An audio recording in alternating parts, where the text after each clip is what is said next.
buenas tardes, estamos aquí en su sección favorita, la cultural. El día de hoy tenemos a mi derecha al doctor Saladino, egresado de la Facultad de Ciencias Políticas, amigo y compañero. Y el día de hoy vamos a hablar de Disparos en la Oscuridad, un gran libro. El libro es una narración entre crónica y ficción, donde se refleja una república gobernada por el PRI, desde los servidores públicos de menor rango al más alto, y por qué no, de una sociedad misma de la época. Una dictadura no existe para evitar una revolución, más bien una revolución se hace para establecer una dictadura. Y este es el efecto que vivió México después de la revolución, y que se refleja claramente en la dictadura de partido y en sus formas de ejercer el poder durante su mandato.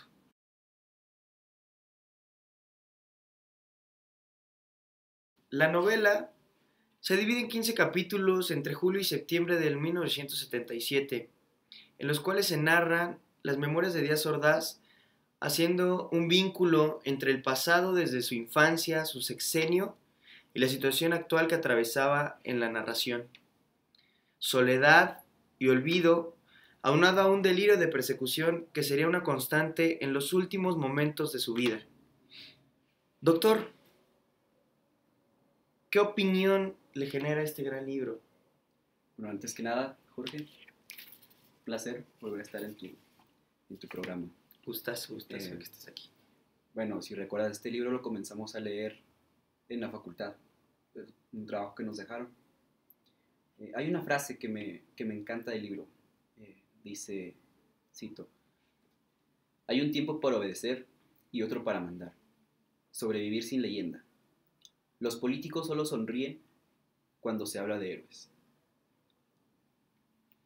Como lo describe el autor Mejía Madrid, y como justamente es el reflejo de la política mexicana en aquellos años. Una monarquía sexenal.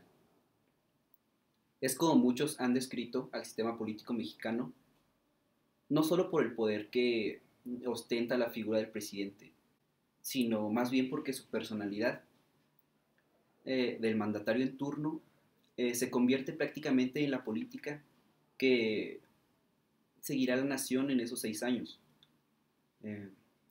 Esta política del brazo ejecutor del Estado, el gobierno, y que entre la implementación y el discurso político que muchas veces es manejado, existe un abismo inmenso en el cual la modernidad ha tratado de disminuir en los últimos años para que se siga más al pie de la letra las políticas que se llevarán a cabo.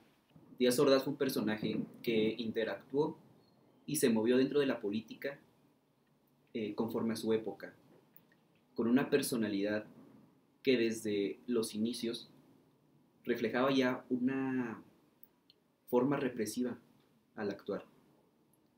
Cuando fue nombrado secretario de gobierno, él se veía a sí mismo no con una ideología política marcada, sino siempre se describía como el feo, este trauma que tuvo desde su infancia y que fue un fantasma que lo siguió hasta los momentos en los que se volvió el mandatario, el primer mandatario del país.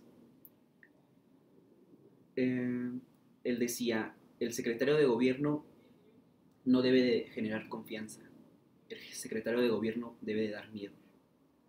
Díaz Ordaz consideraba el negociar con la gente como una mariconada, textualmente lo dice el libro. A lo que él llamaba tener pantalones, era precisamente lo contrario a dialogar, a recibir, era aplastar. Mañana negociamos, pero hoy te arresto. Esa siempre fue, por excelencia, la firma del expresidente Díaz Ordaz. Un libro que nos relata a un Díaz Ordaz, a un gobierno, a un priismo empapado y lleno de violencia, un México reprimido que creo yo lamentablemente seguimos viviendo en él. ¿Cómo relacionarías este gran libro con el México en el que día hoy vivimos. Bueno, ahora que se acercan las elecciones y este candidato López Obrador va por su octava postulación, podemos ver que este México sombrío del que nos habla precisamente el libro sigue ahí y tal pareciera que la modernidad no llega a este país. Y no va a llegar, ¿por qué? Porque la política es la continuación de la guerra. Y el arte de la guerra es engañar. Es eso, engañar. Perdón que te interrumpa, pero se nos está acabando el tiempo. Queridos televidentes, nos vemos la próxima. Muchas gracias. ¿Me permites mandar un saludo a los compañeros de la facultad que tal vez no fueron tan exitosos, pero que ahorita nos están viendo a nosotros? Claro, ¿Qué onda? un saludo para todos. Hasta luego. Muchas gracias.